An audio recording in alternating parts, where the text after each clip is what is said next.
to share some information with you tonight. We've done a lot since I was able to present it to just about a year ago. And I want to take some time tonight to talk a little bit about some of the things that we've been able to do and really the progress that we've made with some of the goals that I showed last year. So just to give some general information about the plan, in case you're not familiar with it, it's a 3-year plan that we're required to develop and submit to state ed on a 3-year basis. So the goals that I'm going to talk about are long-term goals, 3-year goals that are set to hopefully be achieved by the end of the plan, by the end of the school year 2017-18. And what we did with those goals is to set annual targets. So the goals are long-term, but we said in order to achieve that goal, for those goals, these are things that we want to try to do annually. I'm going to share some of that information with you tonight. The second thing I want to tell you about the plan is that it's an instructional technology plan, and I think we've done a really good job making it a true instructional technology plan. So it's a plan that really, I think, marries instruction and technology and devices together in a really meaningful way. So I'm going to talk about some examples of some things that have been happening across the district related to that. So I'm going to talk to you about some progress that we've made. Yes, it's updated information. It's information about some of the things that are in the plan. But I really hope that you hear through some of the things that I'll tell you about, some of the student work that's been going on, the teacher work that's been going on, that really we've made quite a bit of progress in really a relatively short amount of time. I'm really only getting halfway through this type of plan. So a couple things I want to share with you. One of them are some things that we've done to really set the stage. So we have more that I hope that we can do in the final year and a half of this plan, but we've really done a lot of things to set the stage for those things to happen successfully.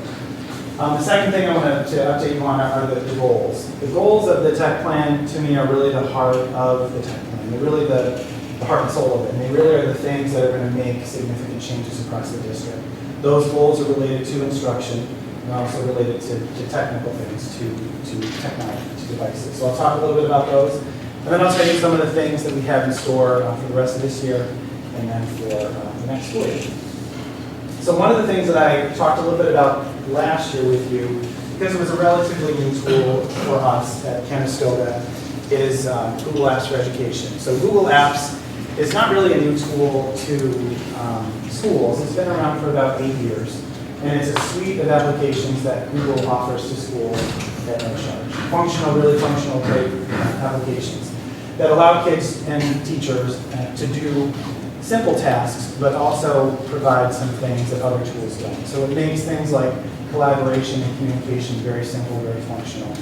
And since it's been rolled out, they've rebranded themselves with a name that I'm not terribly crazy about. This is what they're calling the suite of applications now, G Suite. So if you see G Suite, it's something that we use. It's just functionally, nothing's really changed, except the name. So G Suite, or Google Apps, was rolled out in July of 2015, formally. And it had been in Canastota for a little while before that, but nothing really formal had been done with it. So we rolled it out formally in July of 2015 and focused on their 3 main tools: Google Sheets, Google Slides, and Google Docs. And those tools and the way those tools work really kind of mirror tools that you might be familiar with. So Google Sheets is Google's version of Microsoft Excel. It is a tool that performs those functions. Google Slides is their version of PowerPoint, and Google Docs is their version of Word. So it does some of those same things, but offers some of those additional things that Office doesn't in terms of collaboration and communication. It makes those things easier and functional. So since July 2015, the use of Google Apps, or G Suite, has really exploded in the district. So I wanted to share some data with you. So in that time, about 3,000 sheets have been created across the district. About 4,000 presentations have been created. You've probably heard half of them. And about 40,000 docs have been created. And about 70,000 files have been uploaded, which probably means that people have taken some of their Word docs or some of their files that have been stored on our servers and put them into Google in order to have that access to them anywhere and in order to bring in some of that collaboration and communication. This has really happened because we have teachers who have kind of dove in head first and tried some of these things, or allowed me to come in and work with them, or have taken a risk and tried some of these things and have found the functionality to be really helpful to them and also to their students. So I'm really happy with the progress that we've made with G Suite and the year that we've used it. And I know it's only going to continue to get better. So other than G Suite, we've done some other things to set the stage, to prepare for some of these big steps that we're going to be taking in the not too distant future. And one of those things that we did this past fall is to look at our network connection, our internet connection, our broadband connection in all of our school buildings. And we found that those weren't really sufficient to support existing technology. So at Peterborough Street and South Side, the technology that was there and the activities that the teachers were doing with their students, our connection wasn't supporting some of that. You know, technology is really a heavy media tool. And when you have lots of classrooms pulling lots of media into their classrooms, it can bog down the network. And we were finding that. So it was hard to integrate technology successfully in those two buildings. And in the Albany complex, Robert Street Junior High and High School, we weren't seeing as much of that, but we were thinking ahead and we were saying, well, we are moving in the direction of providing more devices to students. And if we're going to be doing that, and a lot of the work that they're going to be doing is in the cloud, in G Suite, we said we should make sure that our connection is going to support that.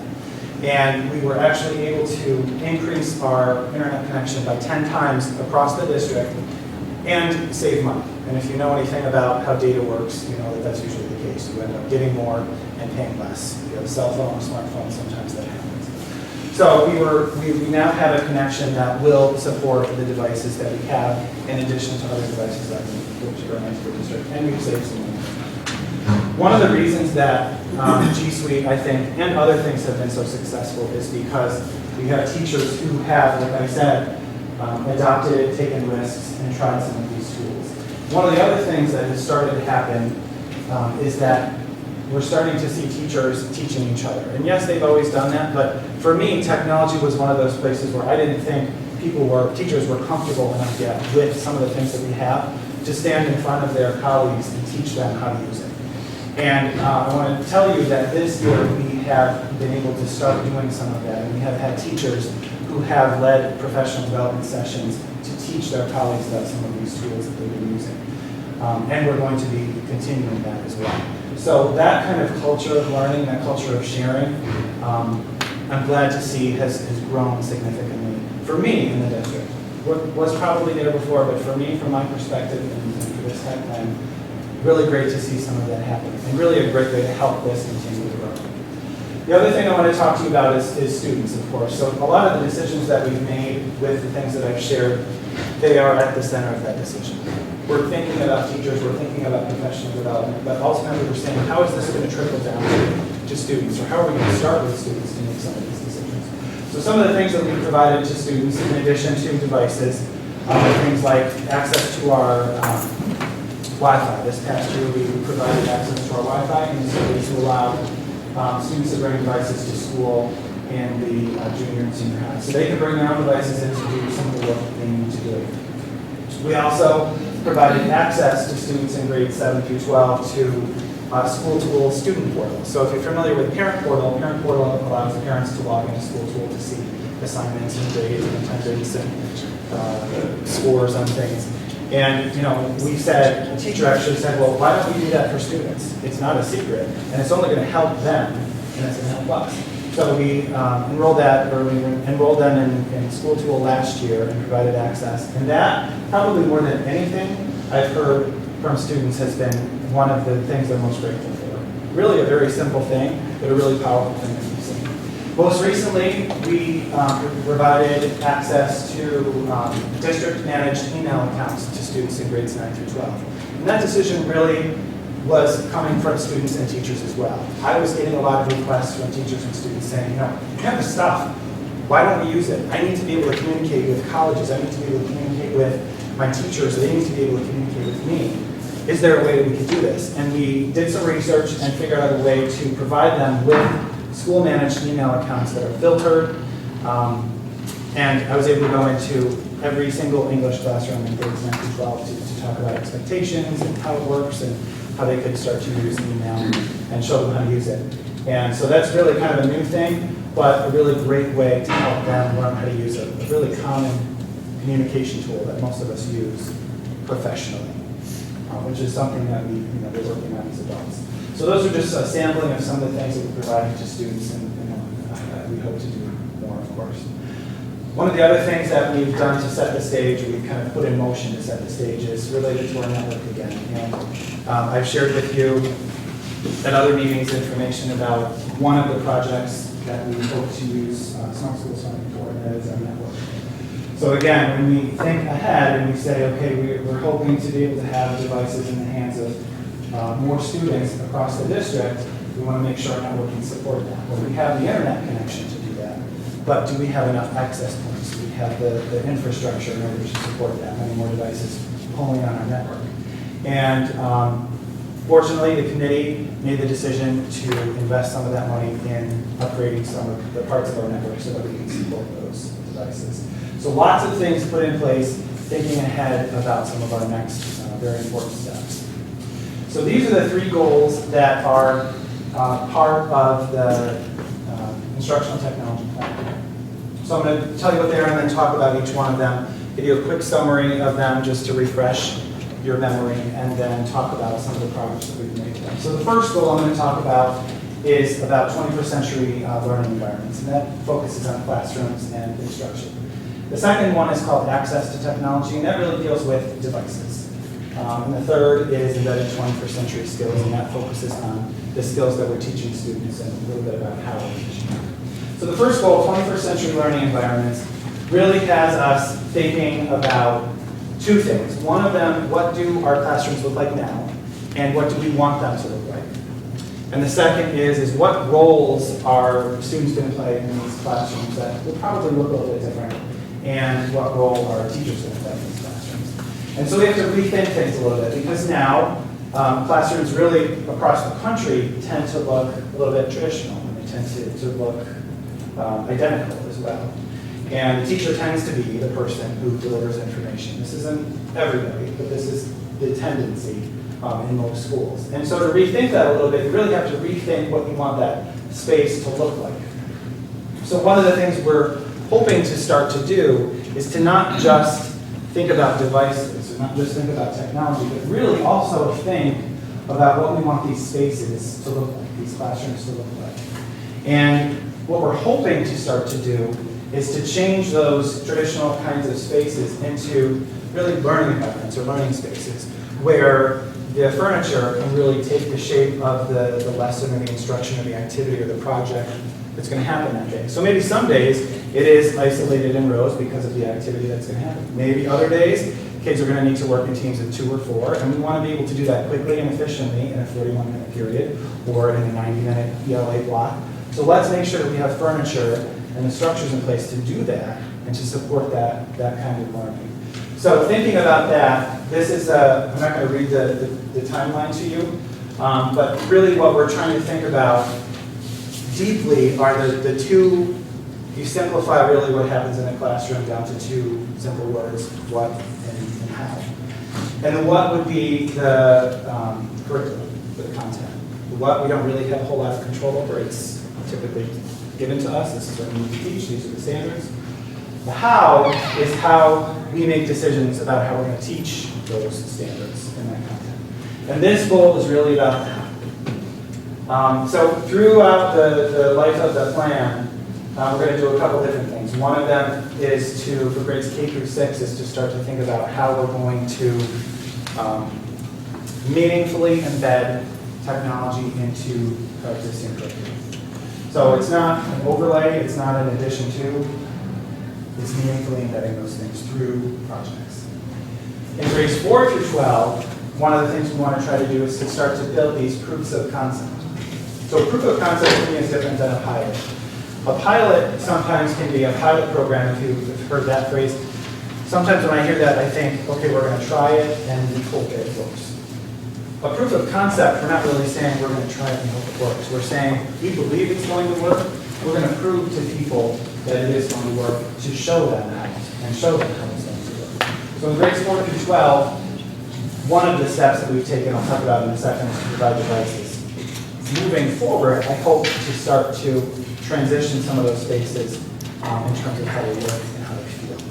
Really, I hope that when students, teachers, parents, administrators, anybody walks into this kind of environment, they feel a different, they feel a difference because it is different, because there's a different kind of learning. So some of the steps that we've taken, some of the progress that we've taken toward this goal really are two things, and I'll talk about some examples. Some of the projects that have happened and some of the things that have happened in some of these proof of concept classrooms. So I'll highlight 3 different projects. So last year, a few of the second grade teachers approached me and said, you know, we want to do a project. We don't really know what we want the project to look like. We understand this is, you know, a step that we want to take. We're nervous. We're going to need your support. Here's what we want to do it about. We have to focus a lot of our social studies time on types of communities and teaching kids about the different types of communities. It's a big topic in second grade for social studies. So we met a couple times and talked about what the project would look like, and then talked about some of the process. And really, it was a learning experience for them and for me too, because we took lots of risks and tried things that they hadn't tried with second grade students before, and really found a lot of success with that. So what they ended up doing, or what we ended up doing, was to create a book together in an online tool called Mixbook, which is really just a photo making book, a photo book making website that anybody can use. We turned it into a tool that they use to create books about different types of communities. So the things that came out of that were really a deep understanding of each type of community because of the research they did. Students were using books, they were using databases. These are second graders. And they were writing, they were reviewing each other's writing, they were looking for media, they were collaborating on pages in the book, and ended up making really quality books that we published online and allowed everybody to see. In 5th grade, kind of a similar process, a teacher came to me and said, I have to teach human body systems. And it's an interesting topic, but I need something different. I want to do something different. And so we met several times and talked about really what is it that kids are going to need to know, and what do they need to know, and what do they need to know how to do through this unit. And we kind of ended up turning it into quite a large project that had students doing research about the systems, but it wasn't just to learn about the systems, it was to solve some kind of problem. So for the team that was researching the respiratory system and learning about the respiratory system, they weren't just learning about the respiratory system. They were learning about the respiratory system and how colds and flu affect the respiratory system, and making recommendations to people about how to prevent those things and how to make yourself healthy if you have those things. Students who were researching the circulatory system were researching high blood pressure and making recommendations about healthy living choices to prevent high blood pressure, how to treat high blood pressure. And they were creating different kinds of products. Some teams created websites. The respiratory system team created a website. Some teams were created things called infographics. That's an infographic there about eating disorders. Some teams created mixed books. And in the end, their task, their job, was to present this information to nurses and doctors who came in and listen to them talk about some of the things that they learned. So it really changed the scope of what happened in terms of research and also in terms of accountability. You know, their audience changed because of the people that they were presenting to, which changed their motivation, which changed the product significantly. In high school, I worked with a couple 11th grade teachers right around election time this past fall because it was kind of a hot topic. And one of the teachers said, this is the project that I usually do. Again, same thing. I want to try something different and I want to change my audience. So what these students had to do was to, I think it was in pairs or teams of 3, I can't remember. They had to pick a candidate, which was a challenge for some teams, and then do research about their platform, about where they stand on these different issues. Then they create something called a podcast, which is really like an online radio show. And they had to add background music, and they had to change some of the effects and the sounds so that it really sounded like an online radio show. And then they had to present these to each other and to some other folks. But they really created something that was supposed to be like a political commercial radio. So 3 different examples. There are many, many, many others. Just wanted to highlight a couple things that we've done moving in this project direction, and really thinking carefully again about how we're marrying instruction and technology together to produce some really good stuff. So the second goal is access to technology. So really what we said here is, if we're teaching students how to use all of these tools, some of the examples I just shared with you, and we're trying to fill their toolbox with tools so that they have tools to pick from. And we have things like G Suite or Google Apps that provides a lot of functionality to a lot of the things that they have to do in school. You know, one of the next steps is probably to start to provide them with devices. If we have expectations of them to use paper, pencil, textbook, traditional kinds of materials for school, now we're moving in this direction where we're providing them with these digital tools. A logical step is to provide them with tools in order to do more. And so we've taken some steps to move in that direction. Now, I'm not going to read, these are those annual targets that I shared with you. Really what we're trying to do with access to technology is do it right, do it meaningfully, and make sure we are doing it for the right reasons. And the way that we've decided to do that is through those proofs of concept. So we're saying we don't want to just give devices to teachers or to students, because unless we help them see how those tools are really going to play a meaningful role in what they're learning and how they're learning, they're probably not going to be used the way that we want them to be used. So we're using these proof of concept one-to-one classrooms that I talked about to be those proof of concept, to say this is how these teachers are using technology. They're not using it all day, every day. They're using it when it makes sense to use it, and when they do, they're doing great things with it. So we're using that as kind of a way to show people how those things are going to be used, to kind of build this one-to-one environment from the inside out. So some steps we've taken for that is, we talked about this a little bit, of these one-to-one or 21st century learning environments. Those 21st century classrooms that I talked about in the first goal, right now we have 6 of them in grades 4 through 12. They have carts, kind of like that one in the bottom picture, of Chromebooks that sit in that classroom. So in elementary classrooms, they're all day. In junior and senior high classrooms, they're in that class, so when the students travel to that class for a period, they have those accessible to them. So we have those. I hope to continue to offer those to allow teachers to apply to be those classrooms and to get those devices. So we've started out that way.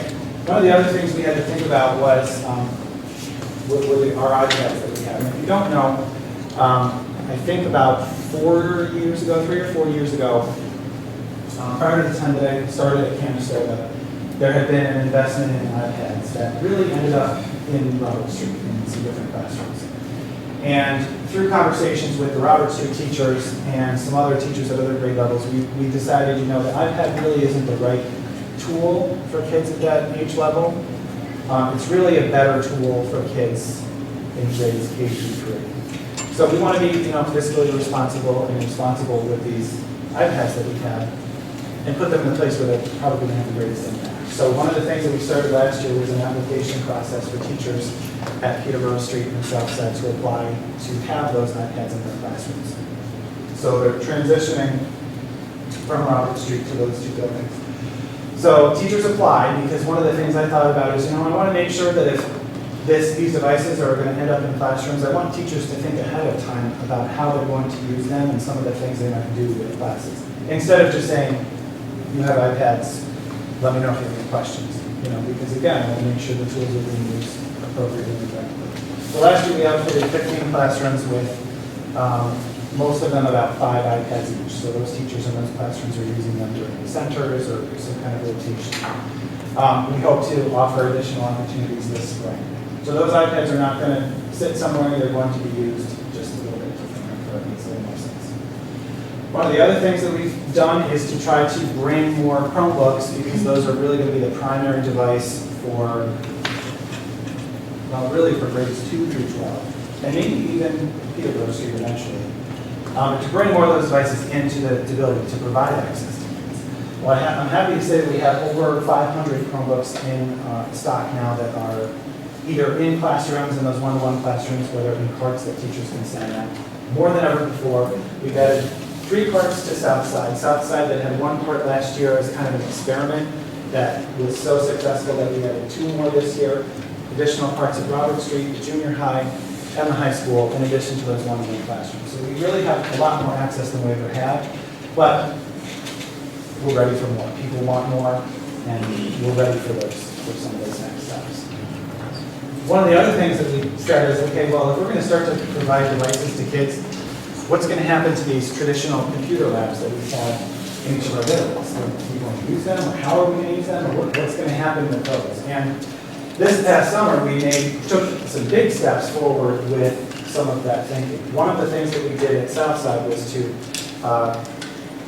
change, really, their traditional computer lab into that space, which we're calling a co-lab, or a collaborative lab. So before, there were rows of desktop computers that students would log into and use. And what we've been able to do, and this is really just a first step, with that space is to put in some of that furniture, that transitional collaborative furniture that can be reconfigured. Right now it's configured in teams of 6. It can be pulled apart into teams of 2, 4, teams of 8, very quickly, very easily, depending on what's going to happen there. There's a set of Chromebooks that teachers can use in that space. There's also a green screen wall where we're actually starting this week doing some green screen recording with some 2nd and 3rd grade classes. So really making it into a different kind of space, a different functional space.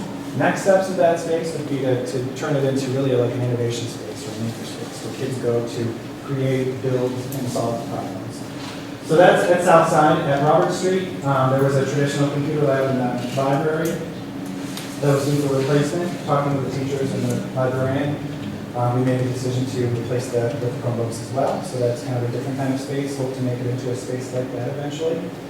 And then the library computers in the junior, senior high school. There's a lab in the back of the library, and there were also desktop computers in the front part of the library. It wasn't a lab, but there were a lot of desktop computers there.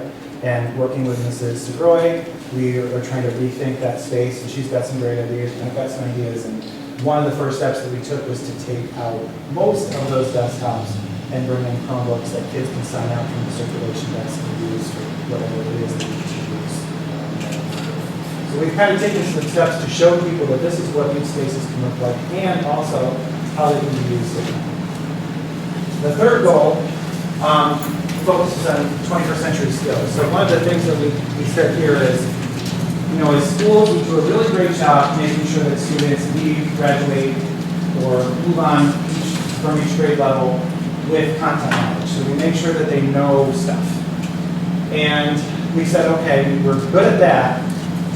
What about some of those other skills that we want them to leave with? Whether they're leaving my grade level with it, or whether they're leaving 12th grade or graduating with those skills. What are some of those additional skills? And last year I shared with you some data from a survey that's done by colleges and workplaces. And I shared with you that they're looking, one of their most important skills, or some of their most important skills, are these 21st century skills. Things like writing, certainly important, but really what came before that, working as a team, being creative, problem solving. So we said, let's find a way to meaningfully embed some of these 21st century skills into some things that we do.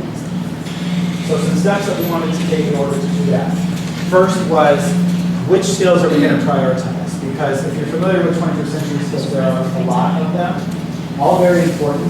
But to say that we're going to do all of them and we're going to do all of them well would not be a fair statement.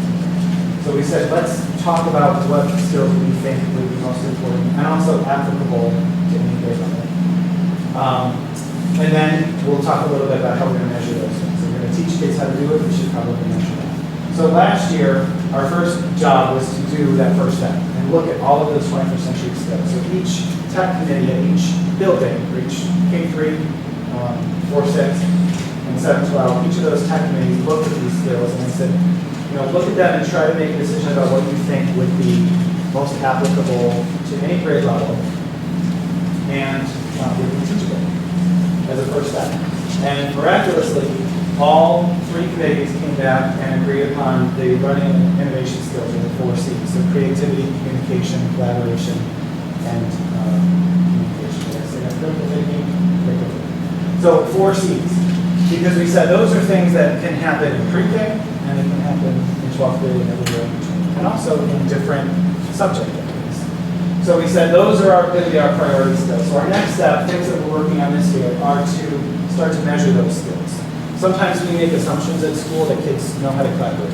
They work together. They know how to work together. If I tell them to work together and I give them a couple examples of what to do and not to do, they're going to do it and hopefully do it well. And we found that they need more than that. So this is a way for us to make sure that we're teaching them how to do that. We're giving them the resources to do that, and then we're measuring them. So this is an example of a rubric that would be used with students probably in grade 6 through 12 to measure some of those skills. So we're saying these are important, we're going to teach them, and we're going to measure to make sure that they're leading some of those skills faster. So that's a summary of the goal. Some of the next steps, a couple of the next steps I hope to take. I talked a little bit about smart schools already, so that's an important step that we're going to take as soon as we get that through. One of the other things I want to continue to do, because we've started this process and we have some great momentum moving forward, is to continue to add more of those 21st century learning methods. So I hope to be able to offer the teachers that we can provide at least 6 more of those this coming school year. So what that would mean is that teachers would apply to do that, because again, I'll be up front with them and say, if you're going to do this, this is what I'm going to expect of you. You're going to be taking risks, you're going to be trying things you've never done before. We're going to learn together, you'll have support, but I want to be up front with you. This is going to be work. And so I'll have them apply for that, and we'll have more teachers moving in that same direction next year in those proof of concept classrooms. The third goal is an important one. I kind of went quickly through it, but one of our target dates to begin a true one-to-one step in the one-to-one direction starts this fall. And that is to provide devices to students. So right now we're providing devices to students, but it really can sometimes depend on where they end up. So in elementary classrooms, it might depend on which teacher they have, because some teachers have them and some teachers don't.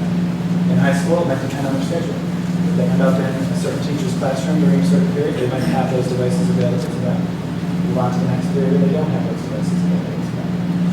So again, thinking about the kind of learning that we are cultivating, the kind of culture that we're building, the expectations that we have for teachers and students.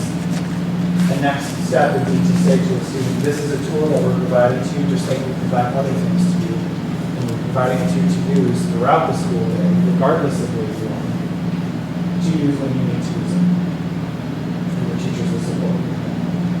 So I hope to start this fall somewhere with some of those one-to-one steps. When you look at the plan, I had put in specific grade levels, and that was really just to kind of, honestly, to map out how this would work over 3 years. We're not going to provide devices to every kid in 1 year, but to try to do it in stages. So I'm telling you that because if you read the grade levels, it may not end up being those 3 grade levels that we can interpret. But I do hope to be able to do that. So there's some decisions we're going to have to make before that happens.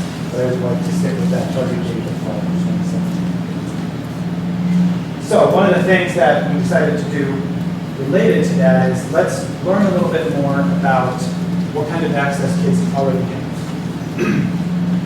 So the junior, senior high tech committee put together a survey, really short 5-question survey for students in grades 7 through 12. We asked them 4 questions, and then we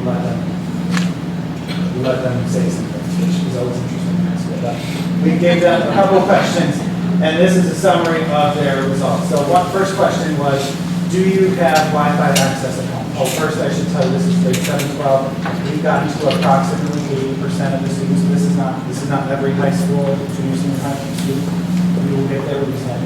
So right now, as it stands, 92% of our students have Wi-Fi access at home. Some of them share. It's not the best Wi-Fi access, but they do have Wi-Fi access at home. That was honestly a larger number than what we were expecting.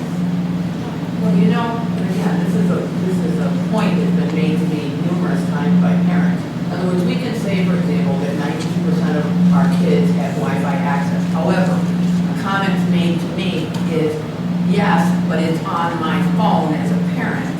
And if my child comes home, for example, with a homework assignment that is supposed to be done with that, there's no way that I'm going to be paying for that extra access through my phone.